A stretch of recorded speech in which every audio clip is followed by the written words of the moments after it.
রাজধানীর ব্যস্ততম সড়ক খিলগাঁওয়ের এই ফ্লাইওভার, যেখানে প্রতিদিনই হামলার শিকার হতে হয় রিকশা চালক থেকে শুরু করে অনেককে। তবে কি কারণে এই হামলার শিকার হতে হয় তা জানাবো আজকের এই ভিডিওর মাধ্যমে। ঠিক কিছুক্ষণ আগে কিন্তু এই মানুষটাকে এখানে মারধর করা হয়েছিল এবং তার কাছে চাঁদাবাজি করতে এসেছিল। আসলে সে ইনকামই করে সারাদিন 2 থেকে 300 টাকা।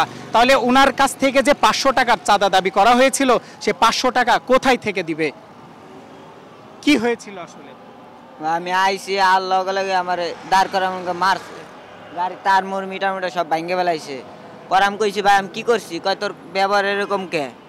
পরে আমাদের টাকা চাইছে, আমি টাকা দিনি বলে পরে আমার মারছে। কারা এরা?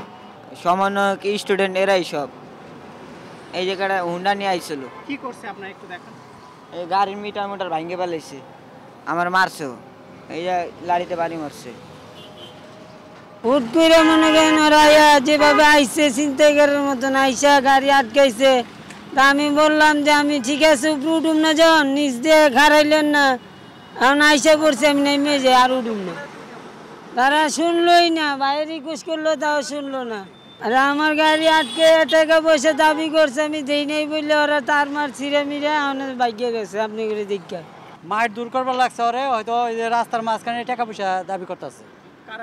এরা এই পোলাপান হঠাৎ করে এই যে দৌড়ে বসে ফট করে এই মাঝখানে শুরুতে না দৌড়ে ব্রিজের হয়তো মাথায় ধরলে ওদিক দিয়ে নেমে যেত গা, অনেক উপরে উঠে গেছে। এটার মাঝখানে সব সিরিয়া হালাইছে যে আমি একটা লুয়াও লইছি, আইয়া ফট করে ধরে বসে।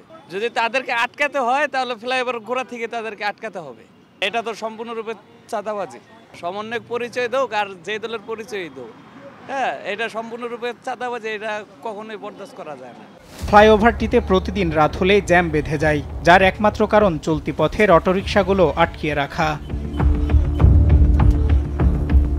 আবার অনেকেই বলেন ফ্লাইওভারের শুরুতে না আটকিয়ে মাঝখানে আটকিয়ে তাদের প্রথমে মারধর, পরে চাঁদা দাবি করেন রিকশাপ্রতি 300 থেকে 500 টাকা পর্যন্ত। আর টাকা না দিলে নষ্ট করে দেওয়া হয় অটোরিকশার মিটার সহ গুরুত্বপূর্ণ তারগুলো। সজল বিশ্বাস, দেশ টিভি, ঢাকা।